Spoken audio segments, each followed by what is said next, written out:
காஞ்சிபுரம் மாவட்டம் பல்லாவரம் நகராட்சியில் ஒரு நாளைக்கு தேவைப்படும் தண்ணீரின் அளவே ஒரு மாதத்தில் விநியோகம் செய்யப்படுவதாக கூறப்படுகிறது.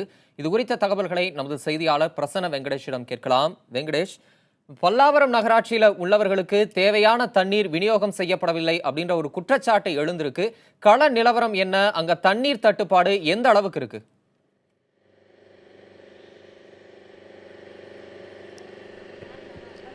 நிச்சயமாக தம்பி தமிழரசன், தற்பொழுது காஞ்சிபுரம் மாவட்டத்தில் கடந்த 50 வருடங்களுக்கு மேலாக கோடை காலத்தில் கடும் வறட்சியில் பாதிக்கப்பட்டிருக்கக்கூடிய ஒரு நகராட்சி என்று பல்லாவரம் நகராட்சியை கூறலாம்.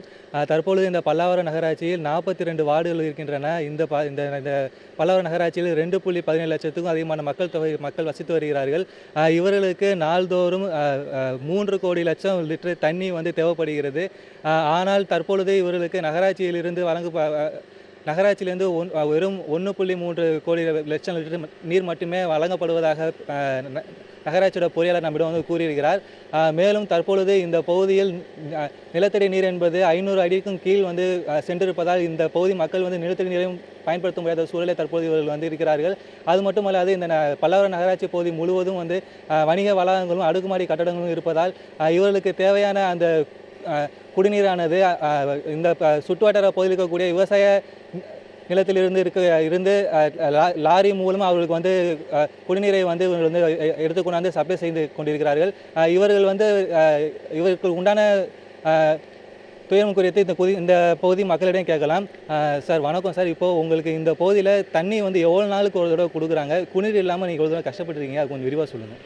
அது பல்லாவரம் பகுதியில், பல்லாவரம் நகராட்சிக்கு உட்பட்ட பகுதியில் மாதத்துக்கு 3 தடவை கொடுத்தா அதிகம். அந்த 3 தடவை கொடுக்கறதும் 1 மணி நேரம் கூட தொடர்ந்து வரதில்லை. பல சமயம் 10 நிமிஷத்தோடு நின்றுடும். அதனால் அதுவும் உறுதி இல்லை. இந்த 3 சப்ளை கொடுக்கறது கூட உறுதியானது கிடையாது. அவங்க சொல்கிறது வாரத்துக்கு ஒரு தடவை கொடுக்குறேன்னு சொல்கிறாங்களே ஒழியா, இந்த வாரத்துக்கு ஒரு தடவைன்றது கூட உறுதியானது இல்லை.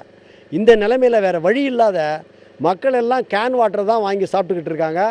கூடுதலான செலவு செஞ்சுக்கிட்டு வாட்டர் டேங்க் மூலியமாக வர வச்சுக்கிறாங்களே ஒழிய, பல்லாவரம் நகராட்சியோ அரசாங்கமோ கடந்த 50 ஆண்டுகளுக்கு மேலாக பல்லாவரம் நகராட்சியினுடைய குடிநீர் தட்டுப்பாட்டை நீக்கியதே கிடையாது. இதுதான் உண்மை. ஆனால் நகராட்சி சொல்கிறாங்க நாங்கள் செஞ்சுடுறேன்றாங்க. செம்பரம்பாக்கம் வாட்டர் வருதுன்றாங்களே. கடந்த 3-4 வருஷம் ஆச்சு. இதுவரையிலும் அந்த தண்ணி எட்டி பார்க்கல. இன்னும் அந்த ப்ராஜெக்டே முடியல. பாலாரை தான் நம்பி இருக்கோம். பாலாறு தண்ணி தான் இப்போ கொடுத்துக்கிட்டு இருக்காங்களே தவிர பாலாறும் ருசியானது கிடையாது. அது பாட்டபிள் வாட்டர்தே எங்களுக்கு சந்தேகமாக இருக்குது. அதனால் 7 நாள்லேருந்து 10 நாளைக்கு ஒரு தடவை தான் தராங்க. இந்த தண்ணியை ரொம்ப நாள் வச்சுக்க முடியாது. நாங்கள் அது நாற்றம் அடிச்சிடுது. அது எந்த பயன்பாட்டுக்கும் பிரயோஜனம் இல்லை.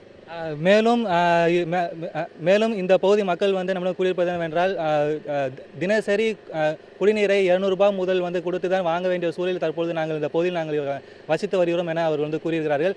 இது குறித்து நகராட்சியோட பொறியாளர் கருப்பையா அவர்களை நம்ம தொடர்பு கொண்டு கேட்டதற்கு, தற்பொழுது கோடை காலத்தில் இருக்கக்கூடிய வெயிலை சமாளிப்பதற்காக இந்த பல்லாவரம் நகர்பகுதியில் 5 இடங்களில் 450 அடிக்கு கீழ் ஆழ்துளை கிணறு மூலம் குடிநீர் எடுப்பதற்குண்டான முயற்சியில் தற்போது ஈடுபட்டிருப்பதாக கூறியிருக்கிறார்கள். தம்பி தமிழரசன், பல்லாவரம் நகராட்சியில் மாதத்திற்கு 3 நாட்கள் மட்டுமே குடிநீர் விநியோகம் செய்யப்படுகிறது என்ற குற்றச்சாட்டை அப்பகுதி மக்கள் முன்வைத்திருக்கின்றனர். அதிகாரிகள் உரிய நடவடிக்கைகள் எடுப்பார்கள் என்று நாம் நம்பலாம். களத்தகவல்களை வழங்கியமைக்கு நன்றி பிரசன்னா.